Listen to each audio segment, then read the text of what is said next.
Sehingga Indonesia bisa merdeka begini itu barokahnya didikan ulama, semuanya ingin memberi. Dulu belum ada negara, tentara-tentara kemerdekaan kalau di kampung-kampung itu ya dibiayai donatur-donatur. Termasuk bahasa saya, buyut saya dulu. Itu berapa ton aja beras untuk pasukan Hizbullah, pasukan TNI.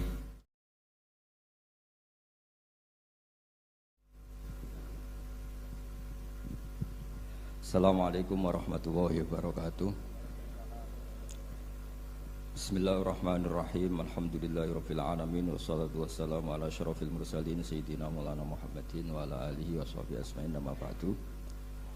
Ingkang sangat kita hormati guru kita bersama Kiai Haji Ulil Albab Arwani, wonten para habaib utamanipun Habib Zainal Abidin Al-Kaf, para umarok yang saya hormati, ada PLT Bupati Bapak Haji Hartopo, ada Bapak Kapolres dan Dim dan yang mewakilinya semua yang saya hormati.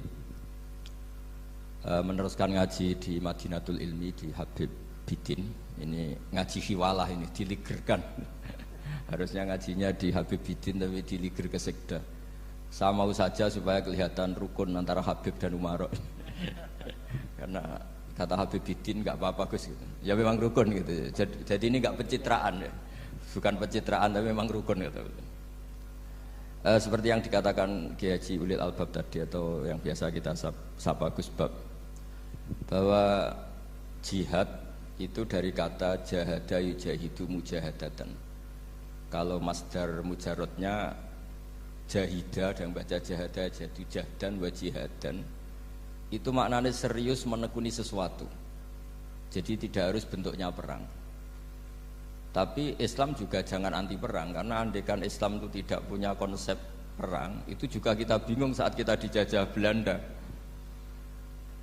Jadi sesuatu itu pasti akan ada momennya, ada pembenarnya. Disebut kalau dalam fikih muqtadul hal. Saya masih ingat beberapa cerita lesan. Dulu perang itu harusnya 7 November. Bung Tomo datang ke Mbah Hashim, tapi kata Mbah Hashim jangan, katanya Kiai bagian nyeblokno pesawat urung teko. Walhasil nunggu Ki Abbas dari Buntet Pak Kapolres itu doanya spesial untuk menjatuhkan apa? Pesawat. Saya kebetulan banyak kenal sama cucu-cucu Ki Abbas Buntet. Tanggal 10 datang terus perang dimulai. Dan itu menjadi perang bersejarah karena jenderal dari Belanda ya, dari Inggris ya. Itu sampai meninggal. Jadi siapa? Malabi ya. Jadi intinya Anda jangan berpikir bahwa negara ini didirikan hanya oleh umarok. Bahkan sebelum ada negara, yang sudah ada itu ulama. Dulu para wali songo sampai para kiai era kemerdekaan itu sudah membentuk satu komunitas. Di situ ada ketua pondok, ada bendahara, ada macam-macam. Sehingga kiailah yang bisa menggerakkan publik untuk melawan Belanda. Karena kiai ini juga yang megang otoritas publik. Ketika seorang Mbah Hashim Asy'ari memfatwakan jihad itu fardhu ain, maka semua orang berpikir harus jihad melawan kehadiran Belanda atau penjajah mana saja. Tapi itu satu sisi ya. Di sisi yang lain, bahasa Arab itu ada sisi uniknya. Kalau menamai penjajah itu musta'marin atau al-isti'mar. Isti'mar itu meramaikan dunia. Karena memang bangsa kita dulu itu ya aneh. Tapi nak sampean ngrasani teman-teman ya kualat itu mbah-mbah jenengan. Kita ini dulu memang ya agak aneh. Belanda itu sudah penjajah, tapi sama buyut-buyut kita dipanggil Doro. Bisa kamu bayangkan kiai saat itu untuk mengingatkan masyarakat pentingnya melawan Belanda. Wong manggil Belanda saja Doro tuan. Terus kemudian kita berfatwa melawan Doronya. Jadi benahi ilmunya saja wis sak penggawean kira-kira gitu. Jadi ngelola orang bodoh itu ya kangelan. Enggak dikelola itu bangsa kita, dikelola itu ya rodok goblok banget. Wong ngundang penjajah kenapa? Dor. Jadi itu PR besar. Tapi kiai itu punya seni untuk memberi penjelasan. Makanya di antara kelebihan ulama itu pasti warasatul anbiya itu di fatona ada unsur kecerdasan. Cerdas itu seni mengelola pikiran manusia, itu namanya cerdas. Makanya saya berkali-kali kalau ngaji, harusnya orang itu semuanya itu pengagum ilmu, jangan pengagum fakta, itu pengagum ilmu. Ya saya berkali-kali mencontohkan, kalau Anda suami yang miskin, nggak punya uang, terus pulang dimarahin istri karena nggak punya uang atau kerja tidak sukses, harusnya kamu bangga. Anda juga kan yang berteori kalau suami nggak becus itu pasti dimarahin gitu. Nah, ketika menjadi fakta harusnya Anda syukur bahwa ilmu Anda itu benar gitu. Jadi pas istri marah, wah alhamdulillah ternyata teori saya ini benar gitu. Ini lucu kan, teori Anda mengatakan demikian, tapi pas menjadi fakta Anda tidak siap. Nah, begitu juga menyangkut penjajah. Belanda itu sudah maju, Eropa sudah maju, Indonesia negara yang terbelakang.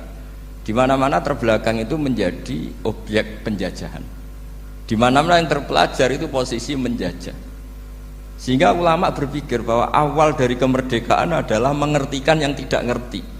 Karena teori penjajahan pasti gitu, yang tahu menjajah yang tidak tahu, yang sudah modern menjajah yang belum modern dan seterusnya. Makanya awwalu hadzal din itu al ilmu. Makanya nomor satu itu ilmu, pengetahuan. Di sini pentingnya sampai Islam mewajibkan thalabul ilmi fardhatun ala kulli muslimin. Karena tadi bisa kamu bayangkan 350 tahun dijajah Belanda, kita manggil mereka itu doro atau tuan. Kayak apa? Susahnya menggerakkan masyarakat yang cara pandang masih demikian. Lah kiai-kiai pada berontak dibikinkan masjid di alun-alun, diberi otoritas beragama sehingga dikira Belanda ini baik. Padahal ini dulu ya niatnya meninabobokan biar tidak ada pemberontakan. Walhasil singkat cerita, kiai-kiai yang sudah di Mekah termasuk Mbah Hashim, beliau ketemu Muhammad Iqbal, ketemu beberapa ulama dunia, tahu bahayanya mustakmarin tadi. Terus akhirnya kiai-kiai kumpul-kumpul fatwa resolusi nopo jihad. Jadi ini mukaddimah sebagai pembenaran, sebagai setuju saya sama Kiai Haji Ulil Albab bahwa nomor satu itu jihad. Tapi jihad tadi pemaknanya harus utuh. Kalau kondisi perang ya perang, kalau kondisi stabil ya jihad untuk memajukan apa? Indonesia. Dan itu saya ulang lagi dimulai dari ilmu. Sebelum saya ngaji Minhajut Thalibin saya cerita ilmu itu apa? Ilmu itu sederhana, sesuatu yang mudah. Karena ilmu itu fitratallahi allati fataran nasa apa?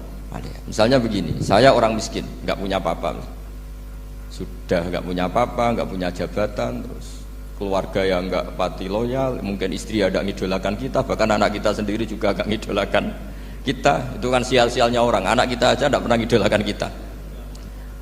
Tapi untuk bahagia itu sebenarnya sederhana. Sederhananya begini, orang pinter itu ingin mempertahankan kehidupannya, terus pinter sampai berobat habis banyak ke Belanda, ke Jepang supaya mempertahankan nyawanya.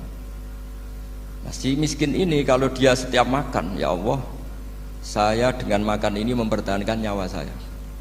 Sehingga makan itu satu kajian ilmiah bahwa ini luar biasa. Bahwa orang punya Alphard, punya uang 1 miliar, itu tidak mempertahankan sesuatu yang pokok, yaitu nyawa. Orang tidak punya Alphard itu hidup, nggak punya uang 1 miliar hidup. Tapi kalau nggak punya nasi 1 piring, nggak punya air 1 gelas bisa mati. Artinya apa? Orang miskin itu yusyarikul aghniya, sama dengan orang-orang kaya dalam hal kepemilikan hal-hal yang pokok. Tapi kadang-kadang orang miskin itu ya nyon sewu agak belagu, sudah miskin ingin punya Alphard, sudah miskin ingin punya uang, ya dia tersiksa. Harusnya cara berpikir nggak punya Alphard tuh masih hidup, nggak punya uang 1 miliar masih hidup. Yang punya Alphard hidupnya juga pakai nasi 1 piring, yang punya uang 1 miliar juga pakai nasi. Ya kalau itu kan sama, saya punya. Kalau gitu kan bisa miskin rasa kaya. Itu memang harus dilatih. Nah, kalau orang kaya kan rumahnya banyak di mana-mana. Memangnya kalau rumahnya banyak di mana-mana terus tidur di sini 1 jam, di rumah itu 1 jam, malah nggak bisa tidur kan? Tetap aja yang dipakai 1 kamar. Itu gunanya apa punya rumah banyak? Setidaknya zaman miskin itu dia berpikir gunanya apa punya rumah banyak yang dipakai ya hanya 1. Meskipun suatu saat kalau dia kaya juga berpikirnya agak rubah. Ya penting punya rumah banyak biar kemana-mana punya rumah, nggak apa-apa. Tapi sementara masih miskin jangan berpikir seperti itu. Nah yang menjadi miskin kacau kan sudah miskin berpikirnya gaya orang kaya. Itu kecelakaan. Lah itu ilmu, maksud saya itu ilmu. Sehingga dulu Nabi ngajari orang miskin itu sederhana. Ketemu orang miskin sama Nabi diajarkan. Nabi diantara ajarannya begini. ada seseorang man asbaha, orang yang setiap harinya mu'afan fi jasadi, dia sehat, aminan fi sirbi, negara dalam keadaan aman, tidak dalam ancaman, indahu qutu yaumi, dia hari itu punya makan, faka'an nama khizat lahu dunya bihadzafiriha, berarti dia sudah punya dunia dan seisinya, karena polanya sama. Buat Presiden Amerika itu yang untuk mempertahankan nyawanya ya makan pokok dan minuman pokok, bukan jabatannya sebagai presiden atau punya uang triliunan. Yang paling kaya di Indonesia juga gitu, untuk mempertahankan hidupnya juga dengan makanan pokok, dan itu orang miskin punya. Nah, kehidupan paling top itu apa? Ya kehidupan yang mempertahankan nyawa, itu yang paling top, lainnya itu enggak. Karena mempertahankan nyawa ini super penting, dan orang miskin bisa. Nah, saya berharap ilmu seperti inilah menjadikan dulu itu kuat ketika melawan Belanda. Kenapa kuat? Karena mereka gampang syukur. Barokahnya gampang syukur itu selesai dengan dirinya sendiri. Kalau bahasa intelektualnya itu, orang kalau sudah selesai dengan dirinya sendiri bisa berpikir memanfaati pada orang lain. Nah, dulu orang-orang miskin ketika era sahabat, termasuk era para ulama yang mendidik para umatnya, itu selesai dengan dirinya sendiri. Nah sekarang banyak orang miskin juga termasuk orang kaya, bahkan belum selesai dengan dirinya. Wah itu angel, ngajak jihad angel, karena dengan dirinya saja belum selesai.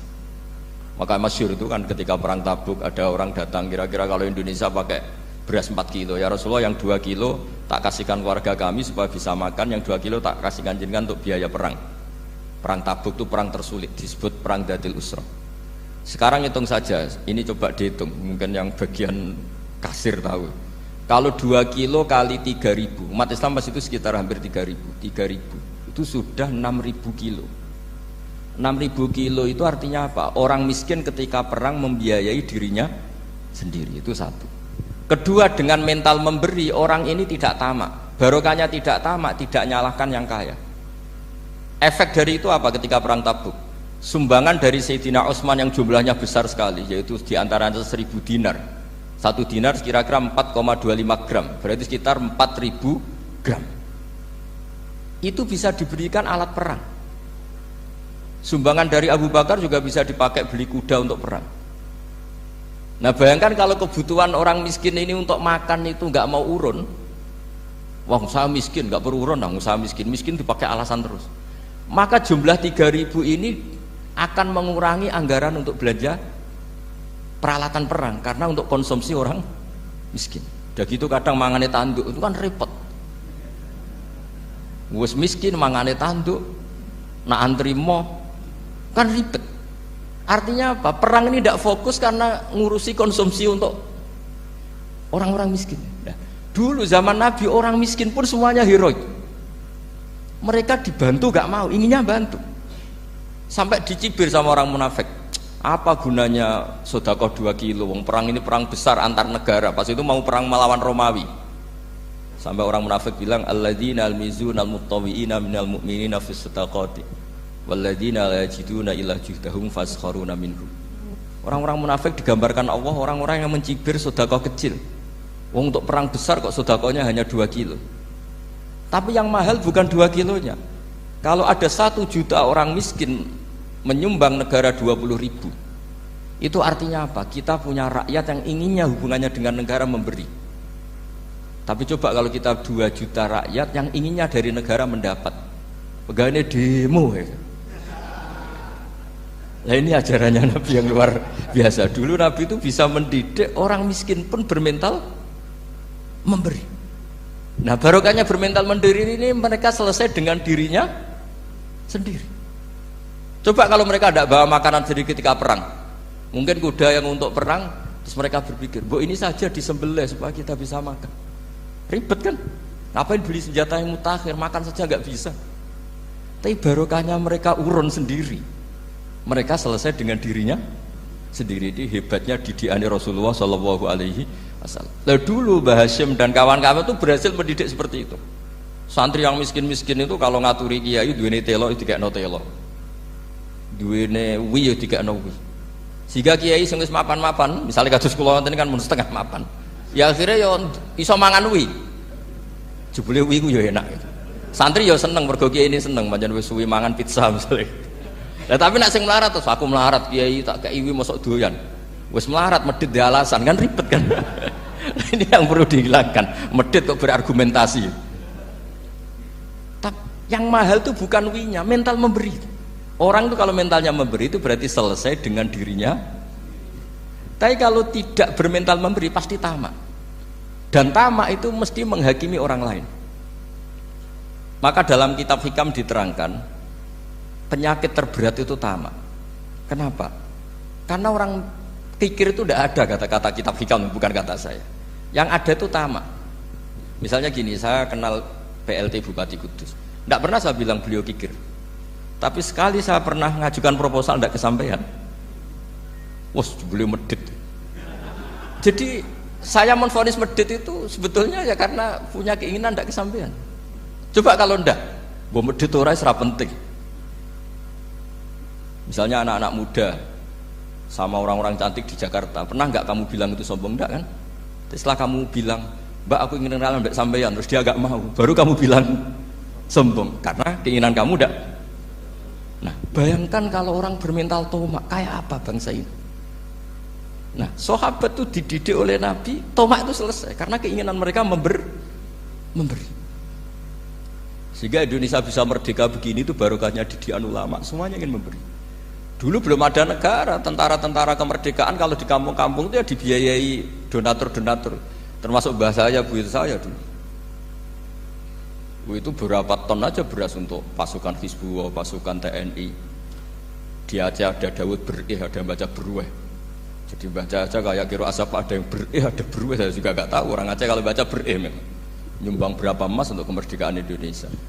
Yang Kesultanan Jogja Legowo, Jogja tidak lagi negara tapi diberikan bagian dari Indonesia dan seterusnya. Nah, jadi semua ini barokahnya didikan Rasulullah SAW yang diteruskan para ulamanya bahwa nomor satu didik masyarakat itu bermental memberi. Dengan bermental memberi apapun kecilnya ini selesai dengan dirinya sendiri. Itu kalau sampean nggak punya mental memberi, nanti pulang dari Pemda, sok acara ini kabupaten berkata ini tok ribet itu. Awas itu, bar ngaji langsung lali berarti sampean. Sudah kalau nggak urun ini sudah luar biasa, nggak urun untuk berkat itu sudah luar biasa. Jadi itu yang makanya Nabi itu Quran dimulai wa mimma razaqnahum yunfikun. Quran mengajarkan bermental memberi, yunfikun. Nabi berkali-kali ngulang al yadul ulya khairum al yadis sufla. Dan memberi itu tidak harus nunggu kaya. Gambarannya Quran tentang orang baik itu gimana? Alladzina yunfikuna fis sarra wadharra. Bukan fis sarra saja, ketika wadharra juga. Saya pernah guyon sama orang kaya di Jakarta. Dia uangnya miliaran, mungkin malah triliunan. Guyon sama saya, Gus saya ini sudah sekian bangun masjid di mana-mana. Saya ini berarti hebat. Enggak kata saya. Enggak ada masjid agama tetap jalan kata. Karena di kampung-kampung sudah banyak masjid kata. Masih keren tukang becak kata. Kok bisa Gus? Sampai nyumbang masjid 1 miliar, itu masjid apa kata saya? Ya masjid-masjid besar. Nah itu paling dipakai kubah atau menara atau apalah yang tidak mendesak. Tapi kalau orang miskin ngutangi orang miskin itu kalau nggak utang hari itu nggak makan. Kan nggak mungkin tukang becak ke utang ada bank atau orang kaya raya kan kenal saja enggak. Mesti orang miskin utangnya sama orang miskin. Saya kalau orang kaya utang Habib Bidin mesti mau beli Innova karena level orang elit, jadi utangnya itu beli Innova, aksesoris Innova, seri terbaru. Tapi kalau orang miskin sama orang miskin utangnya itu beras untuk nyawa ya. Artinya apa? Kalau saya diutangi Habib Bidin untuk beli Innova itu ganjarannya itu sekunder. Tapi kalau sesama orang miskin itu ganjarannya primer. Keren mana? Hutang-hutangannya orang miskin sama orang kaya. Satu menyelamatkan nyawa, satu menyelamatkan citra. Dia baru sadar, ternyata orang miskin lebih hebat ketimbang saya, lebih hebat, tapi tidak usah ditiru kata saya. Cuma dia menjadi tidak sombong sekian miliar yang disumbangkan ke masjid karena dia menjadi tahu ternyata itu tidak bangga. Nah, kecuali masjid-masjid yang kamu nyumbang memang masjid perintis di daerah-daerah yang belum ada masjid. Kalau masjid-masjid besar itu kan kadang kebutuhannya sudah selera, bukan pokok. Nggak, saya ini cerita ya, jadi supaya orang tahu lah. Zaman Nabi itu orang sudah selesai semua dengan dirinya sendiri. Jadi maksud saya Islam nggak apa-apa tanpa masjid itu masjid yang sudah sifatnya selera. Indonesia kan masjid sudah sifatnya selera semua. Yang dikatakan masjid pokok kan yang dipakai sholat bisa, dipakai alat sesuci bisa. Tapi kalau sudah selera ya pondasinya harus begini, lampunya harus dari kristal, terus kubahnya itu sudah selera. Nah rata-rata sumbangan yang miliatan itu kan sudah ke selera. Sementara orang miskin utang-utangan sama orang miskin untuk menyelamatkan apa coba? Nyawa. Artinya para orang miskin jangan kecil hati, wah saya sudah kok hanya 2 kilo, tapi 2 kilo nyawa. Dan itu pahalanya luar. Nah ini ilmu asal saja. Nah kiai itu berhasil seperti itu sehingga orang-orang miskin dulu itu ngrumat tentara itu ya nganggo wi, nganggo telo, bahkan ada yang pakai apa itu Pak Hartopo itu pisang itu, arasnya pisang itu, gronggolnya pisang sudah dipakai saja Pak tentara. Tentara di mana-mana bisa makan. Coba kalau yang ngamal yang kaya tok itu tidak cukup. Tapi barokahnya yang miskin juga ikut ngamal itu cukup karena yang miskin itu mayoritas. Jadi didukung kaum miskin itu pasti menang lah kan kira-kira gitu. Karena di mana-mana orang miskin itu banyak. Menemukan orang kaya itu nyari data. Kalau menemukan orang miskin seketemunya pasti ketemu.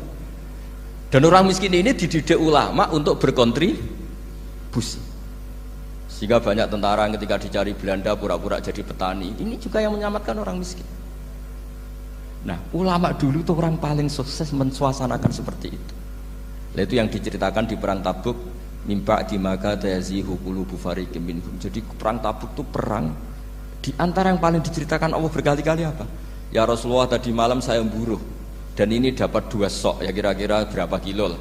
Yang separuh untuk keluarga kami, yang separuh saya sumbangkan ke jenengan.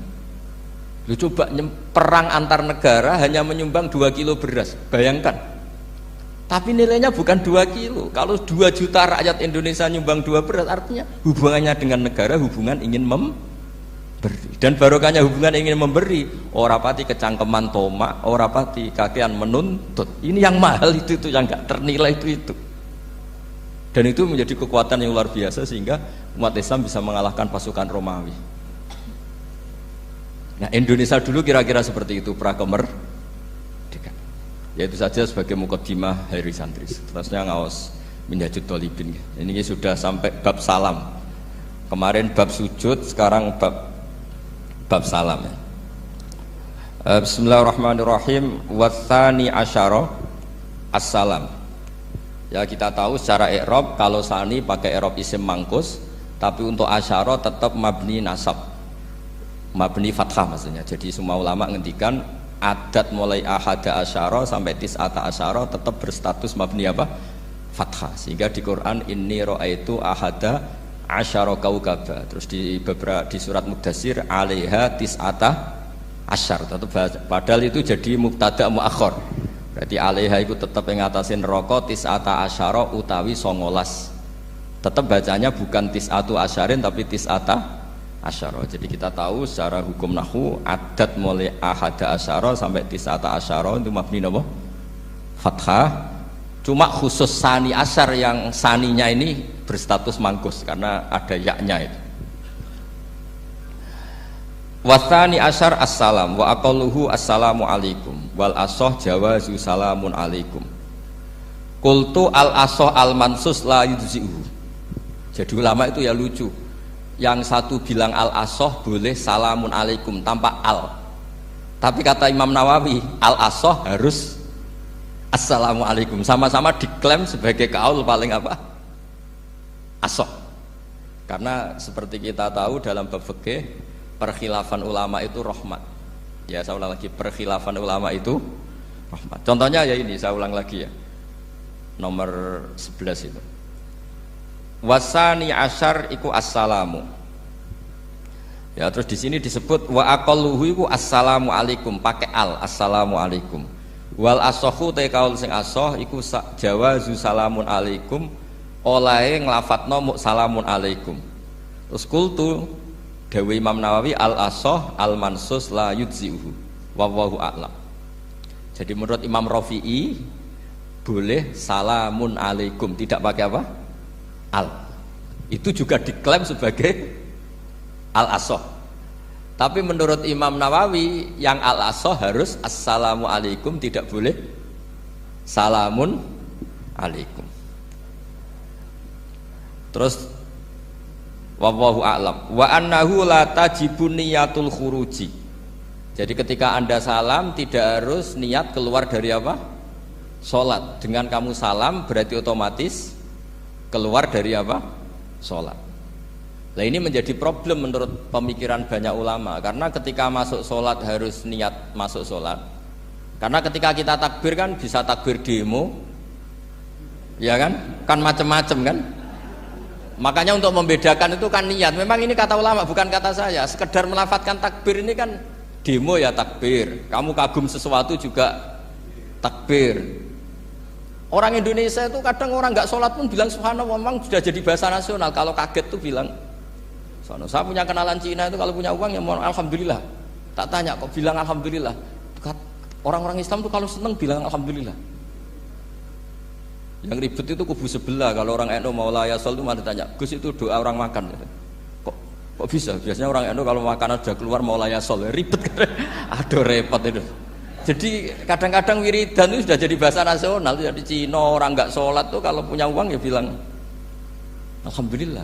Kadang orang yang nggak sholat tuh tanya, datang ke saya insya Allah. Ya ribet. Makanya ulama itu berdebat. Lafaz-lafaz seperti ini itu apakah wiridan apa adat?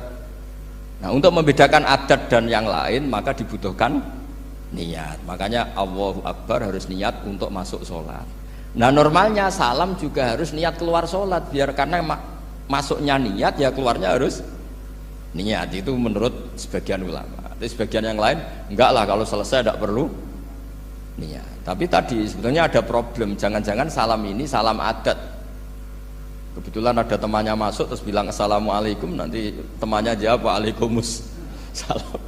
Itu ada kisah nyata. Ini memang naif betul ini. Ada orang alim sholat. Nah, ketika ada yang mau lewat itu kan dihadangi begini ya. Jadi dihadang gini ya, itu Habibin. Yang lewat tuh karena saking nggak pernah yang ngaji malah tidak salaman. Kagetnya bukan main itu. Ada orang sholat, ada orang mau lewat. Kan kesunatannya dihadang begini. Sisi ini santai saja malah nggak ada salaman. Wes ribet, ngadepi orang nggak tahu itu ribet. Ya tambah bingung kan, diliwati saja bingung, apalagi sekarang diajak salaman. Kan memang nggak sambung, kulturnya itu nggak sambung. Nah itu kalau kita bilang assalamualaikum terus pikir kamu waalaikumsalam. Ya ribet, memang ngadepi orang tidak tahu itu ya ribet. Makanya ya agama ini, ngelola agama ini memang. Nah barokahnya ngaji fikih itu beginilah, saya sering cerita.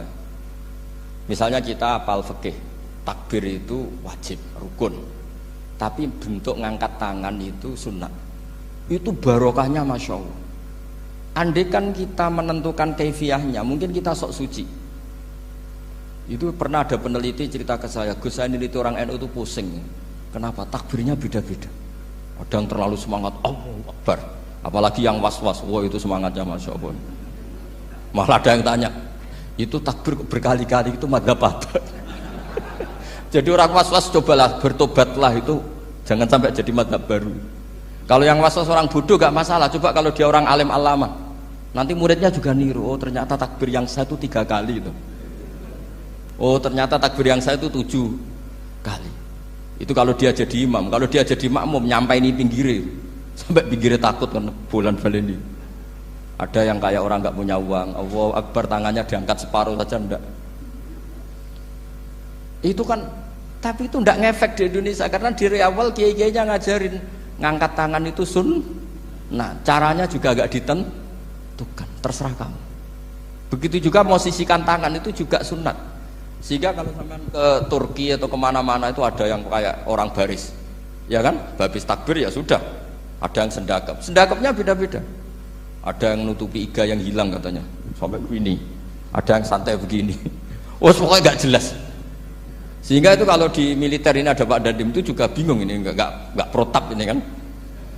Tapi kalau di fikih itu memang kalau sekali nggak diwajibkan terserah masing-masing.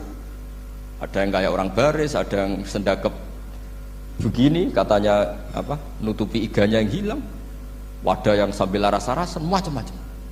Tapi barokahnya ilmu fikih itu diputuskan memang dari awal tidak wajib. Yang wajib itu takbirnya. Maka duduk juga begitu, meskipun kita sepakat duduk tahiyat ula namanya iftiros, duduk tahiyat akhir namanya tawarruk, itu harus kita vonis, kita hukumi sunnah. Cara seperti itu sunnah. Wa ayyu qu'udin qa'ada sohat sholatu, seperti kemarin di Minhajul Thalibin, dengan duduk gaya apa saja sholatnya tetap sah. Sehingga kalau kita di Arab, misalnya pas haji, orang Arab itu memang ya agak kacau. Orang Indonesia itu kalau sholat duduk itu kan memang benar-benar sakit sudah agak mau mati, itu benar-benar sholat baru duduk. Orang Arab itu enggak, sholat duduk pakai kursi, soft itu enggak ada orangnya, ada kosong, itu jalan kaki, kursinya di bawah. Wong bawa kursi kuat kok sholat duduk. Kalau orang Jawa kan, saya juga iskal, orangnya kalau bawa kursi kuat pindah-pindah tapi kok sholatnya. Kalau orang Jawa agak kebayang, kalau sholat duduk emang bener-bener sakit. Terus saya pernah ditanya lagi sama orang, Gus, di Mekah itu kok banyak orang bawa HP, terus kalau ditelepon diangkat soli, itu mazhab apa? Mazhab geblek kata saya. Tapi ini kan orang Arab, kan seakan-akan terus mewakili internasional kan, karena pusat banyak tuh. Ditelepon digoleki telepone wong sak akeh golek ini tok wis kangelan ya. Warang ketemu soli patene. Nah, kita kan diajarin di kiai-kiai Indonesia kalau itu membatalkan apa? Sholat. Jadi ribet.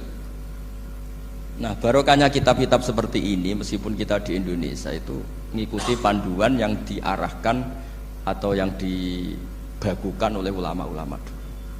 Nah, Indonesia itu makanya berkah. Saya sering ketemu ulama Mekah itu kalau muji haji Indonesia luar biasa. Bukan sekedar sopannya, memang cara hajinya itu nyari kaul yang disepakati itu sah. Karena memang dilatih KBIH, dilatih Kemenak, masih dilatih kiai setempat. Meskipun niatnya ya kadang tidak baik. Saya pernah tak tanya, kenapa kamu latihan haji sebegitu? Kalau sholat kok enggak? Sholat gak sah, gak apa-apa, Gus, gak bayar, ini kaji. Oh, ternyata dia itu sholat bedino rata kursus baik kulol. Bareng apa kaji oleh takok tenan, tak takoi. Oh, sholat kira tahu takok, nak kaji kok takok. Nak sholat rasa gak iman, Gus, gak bayar, ini kaji. Sebenarnya kayak kurang ajar kata saya. Jadi ternyata sekarang terkuak. Kenapa orang-orang awam tuh kalau kaji kok semangat belajar? Semangatnya sama dengan sholat apa di bawah haji jauh sholat itu? Berpuluh-puluh tahun sholat tuh dengan gaya yang nggak ada perkembangan. Tapi haji pisan langsung keren. Ternyata karena bayar ya. Apa perlu ditiru? Sholat harus bayar supaya ini supaya. Ya itu alasannya itu. Nak haji rasa berat Gus, apa? Bayar Gus. Nak sholat rasa kok nggak bayar wae maksudnya. Padahal kalau kita ngikuti as-sholat imaduddin, sholat dengan haji itu afdal mana? Afdal sholat, harusnya lebih serius belajar sholat ketimbang belajar haji. Tapi setahu saya nggak ada kan KBIS ya, kelompok bimbingan ibadah sholat. Jadi ini kritikan saya, semoga didengar ya. Cobalah. Padahal Raden Asnawi dikarang pesolatan supaya orang itu sholatnya benar ya, sholatnya benar ya. Jadi ngaji fikih seperti ini setidaknya Anda menjadi tidak mudah mengadili orang lain, bahwa sholat itu yang takbir tok yang wajib, misalnya baca ya Fatihah tok, sehingga kalau ada imam lupa baca surat ya gak apa-apa, memang dari tidak wajib. Jadi pemilahan wajib dan tidak ini penting supaya tidak menghakimi pada yang lain. Jangan sampai perilaku kesolehan itu menjadi bentuk yang mengadili, nggak boleh. Itu Pak Kapolres. Kalau di ilmu fikih itu ada ulama penjaga ilmu itu ekstrim-ekstrim. Dulu ada sahabatnya Nabi namanya Jabir bin Abdullah. Ini ada di kitab Bukhari, di kitab sholat. Ya maksudnya al ilmu tentang sholat. Itu semua yang di masjid itu sudah pakai jubah, pakai gamis. Kalau orang Indonesia mungkin ya pakai hem, pakai baju batik, pakai. Itu dia datang malah gamisnya dicopot, gamisnya dicopot, imamannya dicopot, terus tinggal pakai satu sarung, terus dicancang di sini akidan benatorofaihi ala atik, dicancang begini kayak cerita-cerita di perang pahlawan itu, hanya dengan pakai sarung satu dikalungkan itu. Terus ada orang-orang tabiin bilang gini, ungzuru ila ashabi Rasulillah, ini sahabatnya Nabi kok sholat dengan cara seperti itu, enggak islami banget ya. nggak keren banget lah. Terus kata Jabir bin Abdullah, saya sengaja melakukan ini supaya kamu tahu bahwa batas aurat yang dimaksud Nabi seperti ini. Shalla Rasulullah sallallahu alaihi wasallam fi izarin wahid akidan baina tarafaihi ala atiki. Saya pernah melihat Nabi sholat seperti saya ini. Tapi barokahnya itu akhirnya diketahui kalau batas auratul rajul hanya mabena surah war rukbah. Andai kan tidak ada perilaku Jabir seperti ini, orang akan ngira bahwa syaratnya sholat itu harus pakai jubah, syaratnya sholat harus pakai hem. Akhirnya orang-orang yang kebetulan tidak pakai jubah, tidak pakai hem bingung. Misalnya dia katoan seperapat, pakai kaos, neng tengah hutan, rasa sholat, ngaku ranggo jubah, ribet kan? Artinya apa? Ilmu ini harus dijaga konstitusinya, barokahnya perilaku Jabir ini orang tahu batas aurat. Jadi yang lainnya itu mukamilah atau kesunatan. Nabi juga seperti itu. Semua sahabat itu tawaf itu musyatan, berjalan. Tapi Nabi sebagai tokoh dan pas itu sehat. Saya ulang lagi, pas itu sehat. Ini hampir semua ulama bilang pas itu Nabi sehat. Nabi malah naik unta.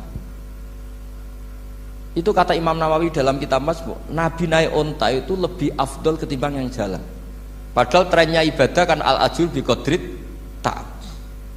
Karena apa kata Imam Nawawi? Itu menjadi konstitusi ilmu bahwa syarat sahnya tawaf tidak harus jalan. Andai kan Nabi saat itu kok ikut jalan, maka dikira di antara syarat sahnya tawaf harus jalan. Maka kita kebingungan ketika pakai kursi roda karena tidak punya rujukan hukum. Jadi barokahnya Nabi pakai berkendara, orang menjadi tahu oh itu berjalan itu tidak menjadi syarat sah, berkendara juga boleh. Ya ada juga sahabat yang sengaja omong-omongan, maksudnya tawaf kan kudune meneng wiridan, tapi ada aja omongan untuk menunjukkan kalau ngomong itu tidak membatalkan tawaf. Sampai seperti itu ulama menjaga konstitusi ilmu. Makanya nyuwun sewu kayak kita ini yang anaknya tokoh, apalagi ini di sini ada Gus Albab, termasuk ada saya, yang anak-anaknya tokoh itu memang sudah harus mulai biasa lah. Karena dulu kalau soleh kebangetan itu yang ngel-ngel orang. Abu Bakar, saya tak cerita Abu Bakar itu soleh banget. Saking solehnya itu ini gak akan ada yang niru, saya yakin. Beliau itu hari pertama diangkat khalifah, hari berikutnya masih dagang di pasar. Singkat cerita ditegur supaya tidak usah dagang, dicukupi negara. Beliau setuju, dapat gaji. Setelah mau meninggal, semua gajinya itu disuruh ganti uang pribadi karena beliau merasa tidak nyaman. Mau mengkhidmati negara kok minta uang, ganti soal uang pribadi, diganti. Nah, itu ya tentu tidak wajib, pejabat juga agak minat niru. Nah tapi lucunya apa? Sayyidina Umar ketika Abu Bakar sudah meninggal itu kritiknya lucu. Kamu itu solehnya berlebihan. At-ab taman ba'dak, sing repot sing genti. Nak soleh kok aja nemen-nemen. Mesti nak soleh ya dikira-kira lah, aja nemen-nemen. Sakake sing ngenteni repot. Makanya saya sering jagungan sama putra-putrane Mbah Mun itu keluarnya gitu. Abai wis alim, ganteng, pengaruhnya gede, aduh diterima semua pihak, repot sing gede ku. Mulane kula nu husnudzon ana kiai kok pas-pasan iku mesti wis dianggap strategi lah dengan cara seperti itu. Loh iya loh, kalau misalnya kita hanya Kapolres itu anak kita kan bisa Kapolda. Tapi kalau kita sudah Kapolri itu anaknya juga jadi Kapolda, belum kayak bapaknya kan. Jadi Kapolres belum kayak. Jadi kalau bapaknya hanya Kapolres kan anaknya masih gampang lah, nanti Kapolda sudah ngelangkai kan. Jadi kadang-kadang itu artinya ulama dulu itu hebat cara. Makanya kamu jangan kaya-kaya banget, jangan sukses-sukses banget. Kasihan anak kamu nanti ini. Kasihan. Makanya saya sebenarnya jadi kiai itu yang ingin bener-bener banget, tapi saya santriku lah kira-kira. Ini bukan justifikasi, tapi ini cerita saja cerita. Jadi di antara makalahnya Sayyidina Umar yang terkenal itu komentar Abu Bakar itu at-ab taman ba'dak. At-ab tangel-ngel no siro man ing wong ba'daka sausti siro. Kowe iku terlalu bener sing repot aku iki penggantimu. Enggak aku maksa soleh tetep ora koyo Abu Bakar. Maksa soleh nek koyo nek soleh ku kira-kira lah aja nemen-nemen gitu. Dadi penggantinya itu. Ini cerita ya, jadi saya mohon. Nah, barokahnya itu juga kesolehan yang massal itu diakui oleh ulama. Termasuk begini misalnya nyuwun sewu, Nabi itu menyebut kesolehan itu ya termasuk wa fi buti ahadikum sedekah. Kowe ngeloni bojomu ya sedekah. Ayati ahaduna syahwatahu wa walahu ajrun. Masa urusan gitu dapat pahala ya Rasulullah? Jawab Nabi enteng. Alaysa lawaddu'aha fi haramin akana alaihi wisrun. Kalau dia begitu sama selain istrinya kan dosa. Ya berarti kalau sama istrinya ibadah, tidur ya ibadah, kumpul istri ibadah, bercengkrama sama keluarga ibadah. Akhirnya ulama bikin satu hukum yang luar biasa. Di antara hukum yang di kitab usul fikih itu begini. Mubah itu udah ada. Itsmamin mubahin illa wa yatahaqqaqu bihi tarku haramim ma. Fa'il zamu minas sukun tarkul qatli wa minas sukut tarkul qadzaf wal ghibah. Sehingga kita ulama misalnya melihat orang kampung sekatokan seprapat ning omah ngomel mbek bojone, mbok ngomel mbek anake, ini luar biasa karena ndak di diskotik, ndak di tempat-tempat yang seperti itu. Ana wong ning omah nglamun rokokan, wis delok tikus liwat misalnya. Lumayan ra delok gambar porno. Itu ada ulama yang berpikir itu karena tidak ada sesuatu yang mubah kamu lakukan kecuali saat itu Anda meninggalkan keharaman. Makanya kata ulama mubah itu tidak ada. Karena saat melakukan mubah artinya Anda tarkul haram. Wa tarkul haram wajib. Berarti fal mubah wajib. Sehingga ulama misalnya sampean turu mulai barisan nanti subuh. Hadza taraka zina wa taraka sariqah wa taraka kadza wa kadza. Semoga malaikat pakai usul fikih itu.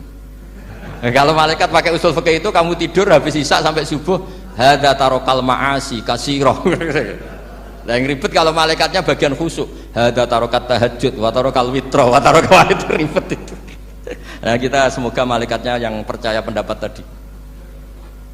Jadi ada dua pandangan, ada ulama mengatakan mubah itu tidak ada karena tidak ada orang yang sedang melakukan mubah kecuali saat itu pasti meninggalkan keharaman. Makanya ini sirinya kenapa dulu kiai-kiai top itu sering jagungan. Orang tahu semua lah, Mbah Zubair sering jagungan, dulu Mbah Tur ya sering jagungan di depan Masjid Menara. Karena ingin mensuasanakan bahwa untuk menikmati hidup itu tidak harus dengan keharaman. Jagungan mbek konco ya seneng, gejul-gejulkan mbek konco ya seneng. Ini anggap saja perlawanan terhadap supaya tidak nikmati maksiat. Wa qutbu hadzal al-istidzad bil mubahat kata Imam Ghazali. Inti beragama ini adalah nikmati sesuatu yang dihalalkan oleh Allah Subhanahu. Coba ketika orang lain bisa nikmat kalau harus ke tempat-tempat maksiat, kamu cukup nikmat ketemu konco gojol-gojolokan zaman mondok podo melarate, terus diterusno saiki yo jek melarat atau cocokan melarat itu kan keren loh. Keren. Sisi tok diusir mertuane, tok diusir IP ini terus cocokan. Ndak kowe piye Kang, gak apa-apa sabar kabeh kodok kodar wae yo Kang. Wah itu ibadah yang luar biasa. Mergo ridho sama kodok kodar, dia tidak perlu cari nyuwun sewu hiburan yang maksiat. Nah, saya berharap ulama-ulama Indonesia itu mengikuti jejak ulama dulu. Ulama dulu itu kalau ibadah itu ya seperti itu. Jadi jangan hanya melihat ini semalaman kok tidur, tidak witir, tidak tahajud. Oke, dia memang nggak afdol, nggak sempurna lah, macam kiai pas-pasan naik kan. Tapi ya jangan lihat tarokal witro wa tarokat tahajud, tapi kamu juga harus lihat tarokal dahab ila nikla wa tarokat dahab ila mahalil mak. Siapa yo sekali-kali muji orang susahnya apa sih? Suudzon itu dikurangi lah, sekali-kali muji orang lah. Jadi kalau ada orang tidur hada tarokal maasi, alhamdulillah. Meskipun ya rada damu-amu sithik tarokal maasi wa tarokat taat. Ya sudahlah enggak apa-apa lah, tapi lah di sini terus kualitas. Nah, dengan cara itu Anda bisa membaca Quran secara fasih. Wa min ayatihi manamukum billaili wan nahar. Loh, kenapa sekedar tidur kok dianggap wa min ayatihi? Di mana-mana ayat itu kan hal-hal yang luar. Ini tentang tidur saja kok dianggap ayat. Itu bisa dimaknai keren kalau Anda pakai kaidah usul fikih, yaitu dengan tidur berarti Anda meninggalkan sekian maksiat. Sehingga disebut wa min ayatihi manamukum billaili wan nahar. Nah, saya berharap konstitusi seperti ini jalan terus. Ya saya baca ya sampai salam selesai. Wa akmaluhu assalamualaikum warahmatullahi marroten yaminan wasimalan multafitan fil ula hatta yura khadduhul aiman.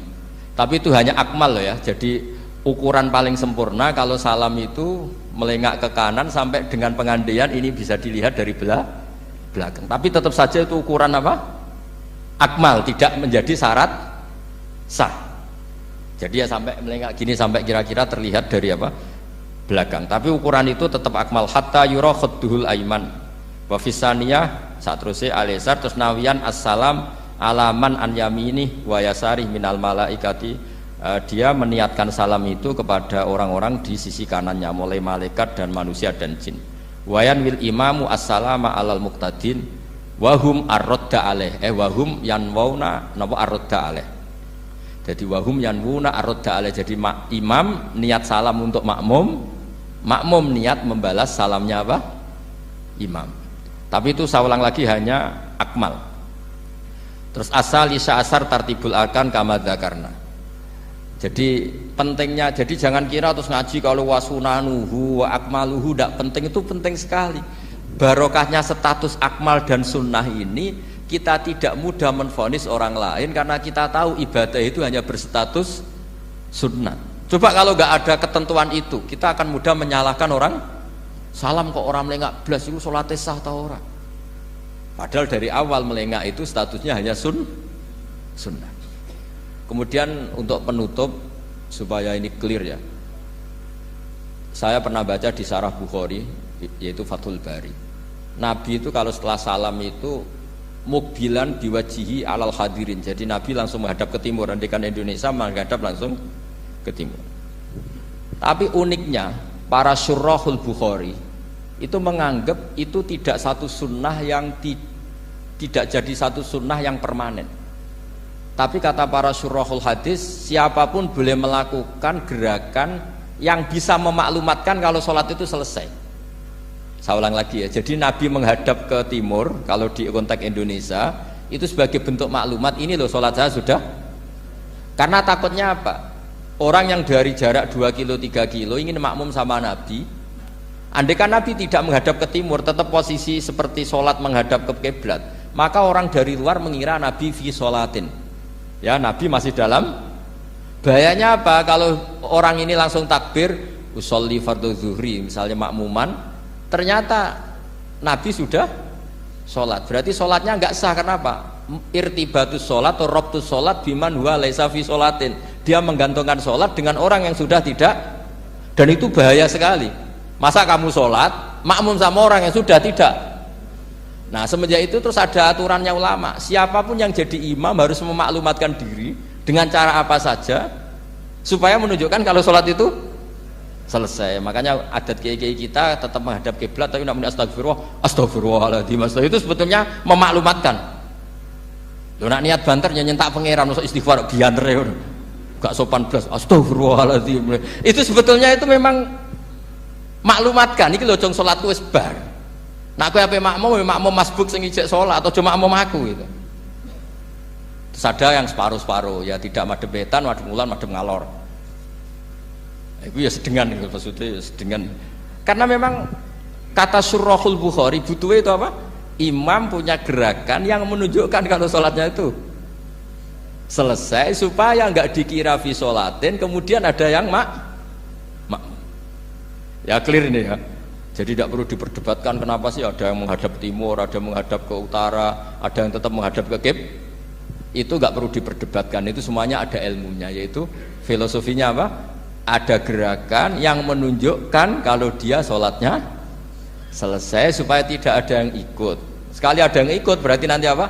Robtus sholati biman laisa fi sholatin, yaitu menggantungkan sholat dia dengan orang yang hakikatnya sudah ada sholat. Ya nyuwun ngapunten sanget. Assalamualaikum warahmatullahi wabarakatuh.